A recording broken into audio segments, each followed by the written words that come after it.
सभी साधकों को जय श्री राम। परमात्मा की असीम कृपा आप पे सदैव बनी रहे, आप सदैव खुश रहें, स्वस्थ रहें, ऐसे हमारे हृदय से प्रार्थना और आशीर्वाद है। और आप सभी का हम हार्दिक धन्यवाद करते हैं क्योंकि आप प्रतिदिन हमसे जुड़ते हो और हमारे वीडियो से लाभ उठाते हो। और हमारा एकमात्र उद्देश्य है कि आप इन वीडियो से लाभ उठाकर परमात्मा से जुड़ें, अपना कल्याण इसी जन्म में करें। तो अभी चलते हैं आज के टॉपिक की तरफ। प्रेमी भक्तों, केवल 7 दिन सीधा बैठकर नाम जप करो, पहले दिन से ही रिजल्ट और हैरान कर देने वाले रिजल्ट मिलेंगे। देखिए, पूजा पाठ जप तप हवन यज्ञ सभी करते हैं और अपनी अपनी श्रद्धा के अनुसार उन्हें फल भी मिलता है। ज़्यादा प्रतिशत लोग इसी तरह से अपना जीवन निर्वाह कर रहे हैं। यह केवल ABCD 1 2 3 4 की पढ़ाई है।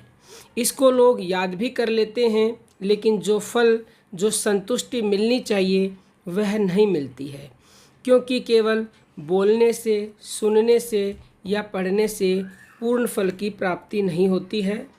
इंसान को परमात्मा ने विवेक दिया है, बुद्धि दी है, उसका प्रयोग कुछ ही लोग करते हैं और जो प्रयोग करते हैं उनको हर क्षेत्र में सफलता अवश्य मिलती है, पूरा फल मिलता है और वो अपने लक्ष्य को प्राप्त भी कर लेते हैं। सबसे पहले आप अपने लक्ष्य को समझ लें कि आपका लक्ष्य क्या है। ये देव दुर्लभ मनुष्य देह पा करके आपका लक्ष्य केवल और केवल परमात्मा को पाना ही होना चाहिए।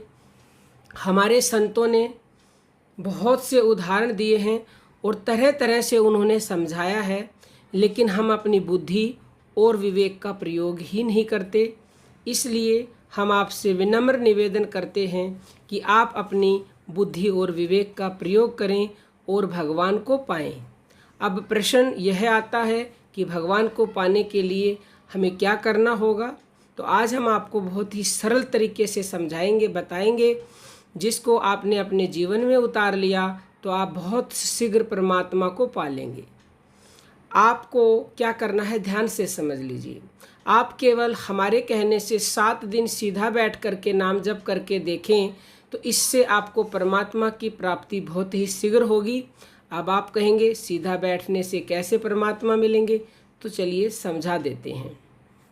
आप ज़मीन पर पहले एक आसन लगा लें और उस आसन पर बिल्कुल बैठ जाएं, शरीर को ढीला छोड़ दें और फिर एक अपनी आरामदायक आसन जो आपको लगे वो आसन लगा लें, जैसे कि सिद्धासन या फिर पद्मासन, जो भी आपको आसान लगे, आरामदायक लगे, इन दोनों में से कोई भी आसन आप लगा सकते हो।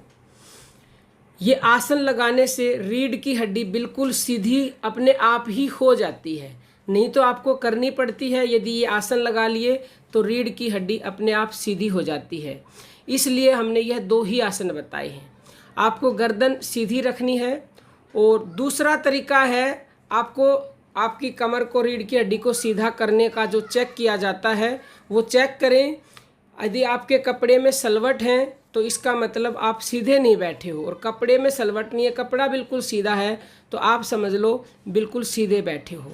इतना करने के बाद मन को संसार से हटाएं और अपनी चंद्र स्वर को चलाना है। चंद्र स्वर यानी कि उल्टा नोस्ट्रिल, यानी कि ईड़ा नाड़ी उसको कहते हैं।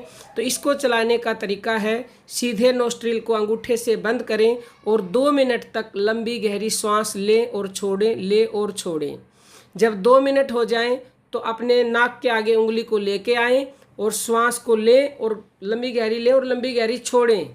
तो यदि श्वास आपके लेफ्ट नोस्ट्रिल से क्लियर बाहर आई है तो इसका मतलब ये नाड़ी चालू हो गई है, और यदि अभी इसमें अवरुद्ध है और राइट चल रहा है तो ये भी दोबारा से 2 मिनट फिर करें आप, चालू इसको करना है। जब ये चालू हो जाएगा चंद्र स्वर, तो आप ध्यान की अवस्था में आ जाएं, यानी कि आप अपनी आती जाती श्वासों के ऊपर मन को टिकाएं, मन से श्वास का अनुभव करें कि मेरी श्वासें चल रही हैं। कुछ देर आप ऐसा ही करें, कम से कम 6 मिनट।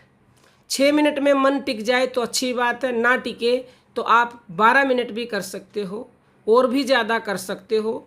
फिर उसके बाद बिल्कुल सीधा बैठे रहें अब सीधा बैठने से क्या होता है हम ये भी बता देते हैं कि जब हम श्वासों का ध्यान करते हैं सीधा बैठ करके, तो हमारा मूलाधार से हमारी शक्ति ऊपर उठती है, उठ करके वह सुषुम्ना नाड़ी में प्रवेश कर जाती है।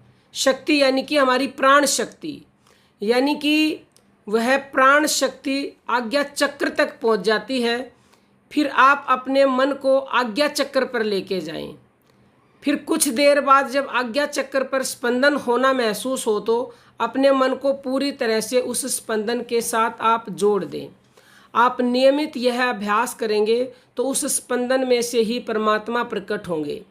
अब यह आप पर निर्भर करता है कि आप कितनी एकाग्रता से यह अभ्यास करते हो और कितनी देर आप सीधा बैठते हो, क्योंकि सीधा नहीं बैठोगे तो शक्ति ऊपर नहीं उठेगी।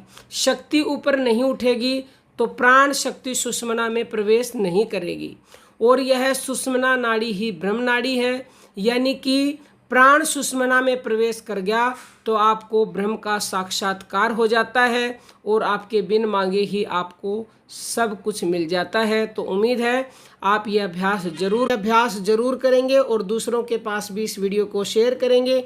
कोई भी आपका प्रश्न हो यूट्यूब पर पूछ सकते हो, व्हाट्सएप नंबर आपकी सुविधा के लिए दिया गया है, वहाँ पूछ सकते हो। व्हाट्सएप नंबर है 9958515054। और ऑनलाइन गुरु दीक्षा लेना चाहते हो तो भी इसी नंबर पर मैसेज करें। दिल्ली के 21 जून के शिविर में आना चाहते हो तो फटाफट मैसेज करें, समय बहुत कम है, 5 जुलाई लास्ट डेट है फॉर्म भरने की। और कोई भी अभिमंत्रित साधना का सामान खरीदना चाहते हो तो इस नंबर पर मैसेज करें। ऑनलाइन सेवा देने के लिए भी इसी नंबर पर। और यदि आप ऑनलाइन ऑफलाइन क्लासेस लेना चाहते हो, सीखना चाहते हो सब कुछ, तो भी इसी नंबर पर मैसेज करें। अब हम अपनी वाणी को विराम देते हैं। जय श्री राम प्रिय भक्तों।